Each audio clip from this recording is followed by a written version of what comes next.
नेल म्हणजे नख. Against the enemy, against म्हणजे विरुद्ध, द एनिमी म्हणजे शत्रू. बाजी प्रभूने फॉट म्हणजे लढाई केली किंवा युद्ध केलं. टूथ अँड नेल. आता टूथ अँड नेल हे काय माहिती आहे का? टूथ अँड नेल हे वाक्यप्रचार आहे किंवा मन आहे. आता शब्दाशा अर्थ पाहिलं दात आणि नख असं होईल, पण इथं अर्थ आता तर आपल्याला मन घ्यायचा, वाक्यप्रचार घ्यायचा आहे. अगेन्स्ट द एनिमी, शत्रूच्या विरोधात त्यांनी टूथ अँड नेल त्यांनी युद्ध केलं. टूथ अँड नेलचा अर्थ काय झाला आपल्याला? तीव्रपणे, शर्थीने प्रयत्न करणे किंवा कठीण संघर्ष असा आपल्याला अर्थ इथं घ्यावा लागेल. टूथ अँड नेल म्हणजे या टूथ अँड नेलचे 4 पर्यायापैकी एक पर्याय बरोबर आहे, जास्त बरोबर. याच्यात कसं असतं, काय काय करतात ते माहिती आहे का? याच्यात काही काही पर्याय असे असतात की थोडेफार त्यांच्या बरोबर आपल्याला वाटतं की याचं हे उत्तर असू शकतंय, पण जास्त उत्तर जे बरोबर अचूक उत्तर असं म्हणतात. अचूक उत्तर कोणतं ते लिहावं लागतं आपल्याला. तर पहिला पर्याय आहे fought with the tooth and nail. त्यांनी फॉट म्हणजे लढाई केली, विथ बरोबर, टूथ अँड नखा आणि दातान संगतनं त्यांनी युद्ध केलं, हे चूक आहे. फॉट विथ वेपन्स, शस्त्रासंग त्यांनी युद्ध केलं, हे चूक आहे. फॉट व्हेरी फिअर्सली असं आपण फिअर्सली म्हणजे काय? तीव्रपणे, उग्रपणे किंवा भयानकपणे. फिअर्सली म्हणजे काय? तीव्रपणे, उग्रपणे किंवा भयानकपणे त्यांनी युद्ध केलं. फॉट व्हेरी असा हे अर्थ बरोबर आहे. फॉट व्हेरी फिअर्सली, उग्रपणे, तीव्रपणे, संघर्षाने, भयानकपणे त्यांनी युद्ध केलं, याचा अर्थ बघा. आता शब्दशः अर्थ काय? टूथ म्हणजे दात आणि नेल म्हणजे नख, तर इथं अर्थ काय ते अर्थ नाही. तर त्याचा टूथ अँड नेल ह्या 3 शब्दाचा मिळून याचा पूर्ण याचा अर्थ घ्यायचा. त्याचा अर्थ आहे फॉट व्हेरी फिअर्सली, पूर्णपणे तीव्रपणे त्यांनी युद्ध केलं. म्हणजे याचं उत्तर आहे फॉट व्हेरी फिअर्सली. आणि चौथा पर्याय आहे fought beating and scratching.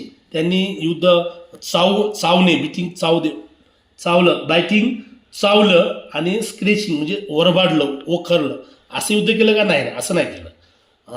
Biting नाही केलं, चावून नाही केलं आणि स्क्रेचिंग म्हणजे ओरबाडून नाही केलं. तर त्यांनी युद्ध केलं तीव्रपणे, संघर्षपणे, उग्रपणे असं युद्ध म्हणून त्याचं फॉट व्हेरी फिअर्सली हे उत्तर बरोबर आहे. चला प्रश्न 11वा. The progress in his career is at snail's pace. आता इथं मन काय आहे? At snail's pace. आता याचा अर्थ होतो की गोगलगाईच्या गतीने असा अर्थ. स्पेस म्हणजे गती, तर गोगलगाईच्या किंवा मंद गतीने असं म्हणता येईल. असं दुसरा अर्थ घ्यावा लागेल. शब्दाचा अर्थ म्हणजे असे अर्थ घ्यावा लागेल, शब्दाचा अर्थ नाही. तर असे अर्थ घ्यावा लागेल की मंद गतीने, गोगलगाईच्या गतीने म्हणजेच मंद गतीने. द प्रोग्रेस प्रगती, इन हिज करिअर त्याच्या जीवनाची किंवा त्याच्या करिअरची ही प्रगती ही गोगलगाई गतीने, मंद गतीने होत होते. का होत होती? बिकॉज ऑफ हिज लेझीनेस, कारण तो आळशी होता खूपच. कारण काय होतं? हिज लेझीनेस, त्याच्या आळशीपणामुळे त्याची प्रगती गोगलगाईच्या गतीने होत होती. म्हणून याचा पर्याय 4 पैकी 1 पाहू. व्हेरी फास्ट, जलद नाही, कारण ते दिले गोगलगाई स्पेस म्हणजे स्नेल स्पेस, तर व्हेरी फास्ट नाही आहे.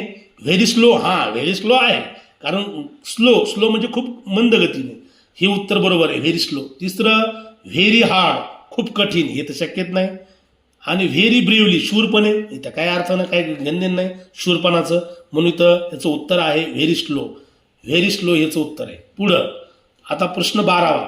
ही टर्न अ डीप इयर. आता इथं बघा, इथं मन कोणती आहे? Turn a deep ear. Turn म्हणजे वळणे किंवा रूपांतरित होणे. कशात? डीप म्हणजे बाहेरा, इयर म्हणजे कान. तो वळला कानानं तो बाहेरा, कानानं बाहेरा होण्याकडे वळला. आता ह्याचा अर्थ ह्यातला असा अर्थ होतो, पण इथं अर्थ काय ह्याचा आपण माहिती आहे का? त्यानं ऐकण्याकडे दुर्लक्ष केले किंवा तो ऐकून न ऐकल्यासारखं करत आहे किंवा आपण सांगितलेला सल्ला ऐकत नाही. He turn a deep ear to his father advice. त्याच्या वडिलाच्या सल्ला, ॲडवाइस म्हणजे काय? सल्ला.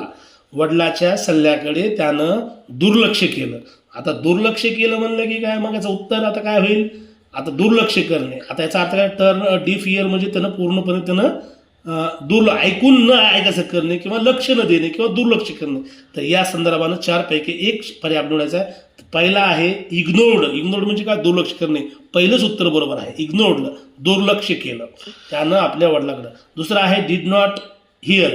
त्यानं ऐकलं ना, तो ऐकत नाही कसं ऐकू येतं त्याला, पण तो ऐकू न येण्यासारखं करतो म्हणून डिड नॉट हिअर.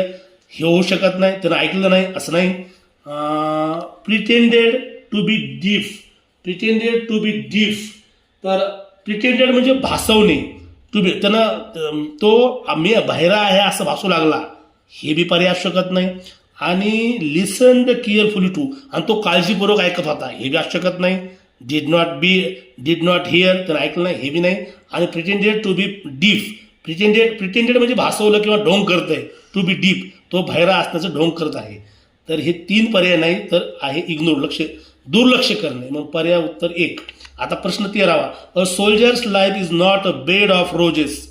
आता सोल्जर म्हणजे सैन्य, लाईफ म्हणजे जीवन, इज नॉट नाहीये त्यांचं जीवन. काय नाहीये?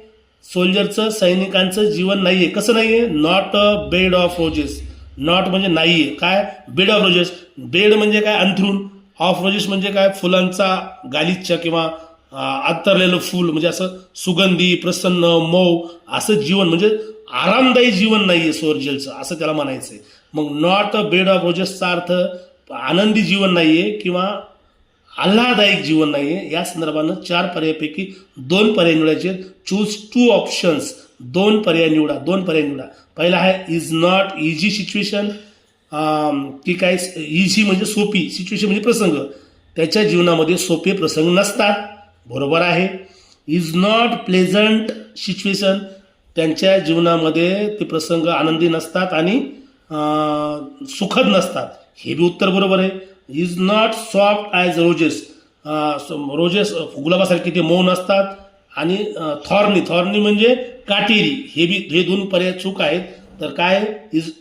इज नॉट इझी सिच्युएशन आणि इज नॉट प्लेझंट सिच्युएशन, हे 2 पर्याय आपल्याला निवडायला सांगितले म्हणून हे पर्याय बरोबर आहे. ते काय सोपं नसतं, त्यांच्या जीवनात सोपे प्रसंग नसतात आणि त्यांच्या जीवनातले प्रसंग हे आनंदी नसतात, हे उत्तर बरोबर आहे. 14वा आहे fire brigade arrived in the nick of time. इथं मन कोणती? In the nick of time. इथं मन कोणती आहे? In the nick time. मग निक ऑफ टाइमचा अर्थ काय घालून आपल्याला इथं? In the nick of time. तर इन द निक ऑफ टाइमचा अर्थ घालून आपल्याला अगदी योग्य वेळी किंवा शेवटच्या क्षणी असा अर्थ घालावा लागेल. इथं अर्थ काय घालावा आपल्याला? In the nick of time म्हणजे योग्य वेळी किंवा अगदी शेवटच्या क्षणी. बिफोर फायर बिकम वर्स. आता वर्सचा अर्थ काय माहिती आहे का? वर्सचा अर्थ आहे त्रासदायक किंवा अधिक वाईट होण्याच्या आधी. फायर ब्रिगेड म्हणजे अग्निशमन दलाचे जे वीर असतात, फायर ब्रिगेड. अराइव्ड पोहोचले. In the nick of time म्हणजे एकदम योग्य वेळी. In the nick of time म्हणजे योग्य वेळी. बिफोर द फायर बिकम वर्स. कधी पोहोचले? पूर्वी. फायर बिकम आग बनणं. काय बनलेली आग? तर अतिशय भयानक किंवा अतिशय काय म्हणतात त्याला? वर्सला असं म्हणतात अधिक वाईट किंवा त्रासदायक होण्याच्या अगोदर ते फायर ब्रिगेडवाले पोहोचले. Fire brigade arrived in the nick of time before fire become worse. Worse म्हणजे काय? त्रासदायक किंवा खूप भयानक व्हायच्या अगोदर ते पोहोचले. याच्यासाठी काय? 4 पर्याय. After the fire gated the building. तर पूर्णपणे बिल्डिंग जळायच्या अगोदर किंवा ते संपण्याच्या अगोदर किंवा त्रासदायक होण्याच्या अगोदर. गटेडचा अर्थ काय झाला? गटेड ते निराश किंवा दुःखी होण्याच्या अगोदर. दुःखी आता शब्दाचा अर्थ काय? गटेड म्हणजे निराश किंवा दुःखी. पण इथं अर्थ काय घालून आपल्याला? इथं अर्थ घालून पूर्णपणे राख व्हायच्या अगोदर बिल्डिंगला ते पोहोचले, हे नाहीये. बिफोर टाइम वेळेच्या पूर्वीच पोहोचले, हे बी नाहीये. When the fire was extinguished. Extinguished म्हणजे काय? एक्सटिंग्विश्ड म्हणजे व्हेन द फायर वॉज जेव्हा आग विझल्या गेली. एक्सटिंग्विश्ड म्हणजे विझणे. एक्सटिंग्विश्ड म्हणजे काय? विझणे. तर आग when the fire was extinguished जेव्हा आग विझली होती तेव्हा ते पोहोचले, असा अर्थ नाही, बरोबर नाही. आग म्हणजे आग विझल्यानंतर आले, ही चूक आहे. आणि ॲट द राईट मोमेंट एकदम वेळेवर आले, हे बरोबर आहे. कारण आपण म्हणलो in the nick of time म्हणजे शेवटच्या क्षणी किंवा योग्य वेळी. तर याचा आहे ॲट द राईट मोमेंट, एकदम योग्य क्षणी ते आले. आणि शेवटचा प्रश्न आहे दे, हे 2023ला प्रश्न आला होता. They received the president of the college. त्यांना मिळाले कोण मिळाले? प्रेसिडेंट, अध्यक्ष मिळाले ऑफ द कॉलेज. कॉलेजला त्यांना एक अध्यक्ष मिळाले. कशी मिळाली? With open arms. आता ओपन आर्म्स, विथ म्हणजे बरोबर, ओपन म्हणजे उघडणे आणि आर्म्स म्हणजे बाहू. आता ओपन आर्म्सचा अर्थ आता विथ बरोबर बाहू उघडणे हा काय शब्दाचा अर्थ घेता येत नाही. आता याचा मन अर्थ घालून विथ ओपन आर्म्स, तिन्ही शब्द एकत्र करावे लागतील. विथ ओपन आर्म्स याचा अर्थ आहे स्वागत केलं आम्ही. ज्या आम्हाला जे प्रिन्सिपल मिळाले किंवा प्रेसिडेंट अध्यक्ष मिळाले त्यांचं आम्ही मनपूर्वक मन लावून त्यांचं आम्ही स्वागत केलं किंवा वेलकम केलं असं त्याला म्हणता येईल. ओपन आर्मचा अर्थ काय घालून आपल्याला हार्दिक स्वागत केलं असंही घेता येईल तुम्हाला, किंवा मन लावून तुमचं स्वागत केलं असंही म्हणता येईल. त्याच्यामुळं आनंदाने स्वागत करणे, खुल्या हाताने स्वागत करणे, खुल्या हाताने विथ ओपन आर्म्स, खुल्या हाताने स्वागत करणे असं घेता येईल. तर मग याचा पर्याय बघू. विथ समवन प्रेझेन्स म्हणजे उपस्थिती, कोणाच्या तर उपस्थितीत आम्ही हे केलं. विथ एक्सलंट वर्क, एकदम एक्सलंट म्हणजे एकदम उत्कृष्ट काम बरोबर केलं नाही हे नाही आहे. एक्सलंट म्हणजे उत्कृष्ट, वर्क म्हणजे काम, विथ एकदम योग्य काम, उत्कृष्ट कामाबरोबर घेतलं. विथ फिअर, भीतीनं घेतलं नाही. तर त्यांचं स्वागत कसं केलं आम्ही? भीतीनं, खूप छान वर्क किंवा उपस्थितीत तर नाही. तर विथ वार्म वेलकम. तर विथ वार्म वेलकम म्हणजे काय? हार्दिक स्वागत, स्वागतासह त्यांचा आम्ही स्वीकार केला, रिसिव्ड केलं त्यांना. उत्तर आहे विथ वार्म वेलकम. अशा प्रकारे आपला writing contextual meaning of words scholarship वर्ग 8वा धडा चॅप्टर 2 हा आपला संपला.